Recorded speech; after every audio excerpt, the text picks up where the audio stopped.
এই শহীদ মিনার থেকে আমরা গণভবনে গিয়েছিলাম।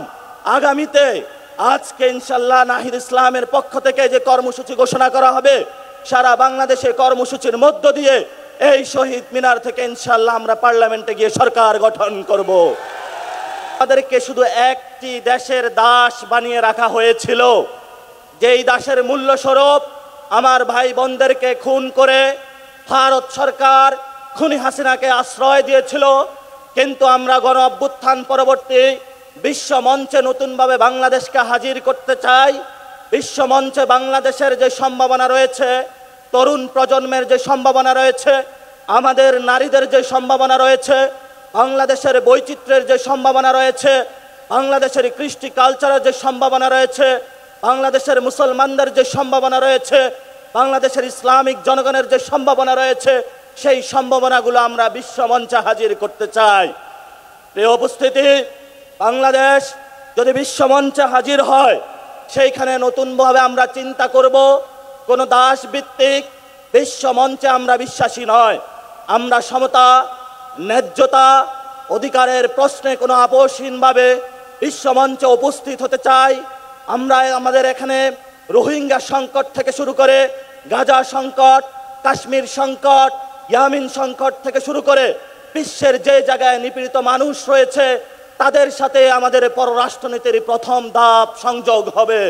বিশ্বের যারা মুসলিম জননেতা রয়েছে, বিশ্বের যারা নিপীড়িত মানুষ রয়েছে, তাদের সাথে ঐক্যবদ্ধ হয়ে আমরা নতুন বিশ্ব মঞ্চে স্থাপিত হতে চাচ্ছি, বিশ্ব মঞ্চে নিজেদের জয়গান গড়তে যাচ্ছি।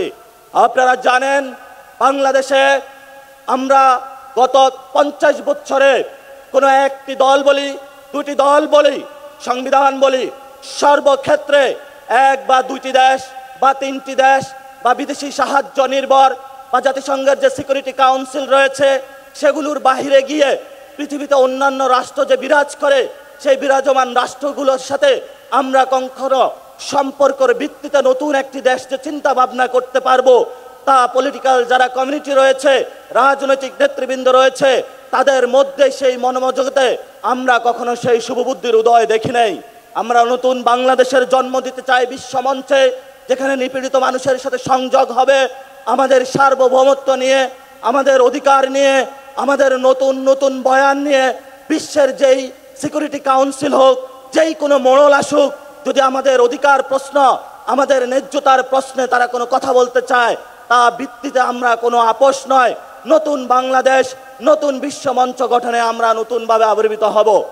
সংগ্রামী জনতা এবং উপস্থিতি, আপনারা জানেন, দক্ষিণ এশিয়াতে আমরা একটি জাতিগত বৈষম্যের মধ্য দিয়ে যাচ্ছি।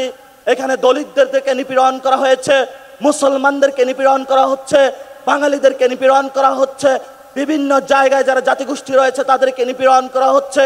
দক্ষিণ এশিয়ার যে শান্তি প্রতিষ্ঠা, আঞ্চলিক সার্বভৌমত্ব রক্ষা, সেখানে বাংলাদেশ নতুন করে এনসিপির নেতৃত্বে নতুনভাবে নেতৃত্ব গ্রহণ করতে চায়। সর্বশেষ যে কথাটি বলবো, আমরা একটি ন্যায্যতা এবং সমতা, মিউচুয়াল রেসপেক্টের ভিত্তিতে একটি ফরেন পলিসি চাচ্ছি। আমরা কোনো দাস ভিত্তিক ফরেন পলিসি চাচ্ছি না। এবং আমাদের যে ভাইয়েরা বিদেশে ডায়াসপোরার মধ্যে রয়েছেন, বিদেশে চাকরি করছে বাইরে এবং বাংলাদেশে রেমিটেন্স পাঠাচ্ছেন, আমরা সেখানে একটি কাব্যিক ভাষায় বলবো। কবি বলেছিলেন, যেখানেই বসন্ত তোমার সেখানেই সীমান্ত আমার। আমরা বলবো, যেখানেই বাঙালি আমার, যেখানেই মুসলমান আমার, যেখানেই বাংলাদেশিরা আমার, সেখানেই সীমান্ত আমার। আমাদেরকে যতটুকু সীমান্ত দিয়েছেন, আমরা যেখানে বাংলাদেশিরা বসবাস করে সবাইকে নিয়ে নতুন বিশ্ব গঠন করতে চাই। আমাদের সাথে থাকবেন। নতুন বিশ্ব মঞ্চে এনসিপির নেতৃত্বে জয়গান হবে, সেই ভরসা রাখুন। পরিশেষে যারা উপস্থিত হয়েছেন, লড়াইটা জারি রাখুন। আপনারা 1 বছর ধরে মাঠে আছেন, কোনো টাকা পয়সা ছাড়া, কোনো তদবির ছাড়া, কোনো টেন্ডারবাজি ছাড়া, কোনো চাঁদাবাজি ছাড়া। আপনারা নিরেট মানুষ। এই পঙ্কিলতা থেকে মুক্ত হয়ে, যদি পাপ থেকে মুক্ত হয়ে আপনাদের এই লড়াই ধরে রাখতে পারেন, ইনশাআল্লাহ এই শহীদ মিনার থেকে আমরা গণভবনে গিয়েছিলাম।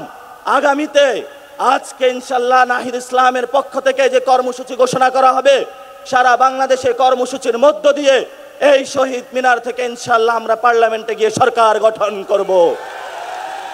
সেই সরকার গঠনের আহ্বান জানিয়ে জাতীয় নাগরিক পার্টির প্রত্যেকটি নেতাকর্মীকে মাঠে থাকার জন্য আহ্বান জানাচ্ছি। ধন্যবাদ সকলকে।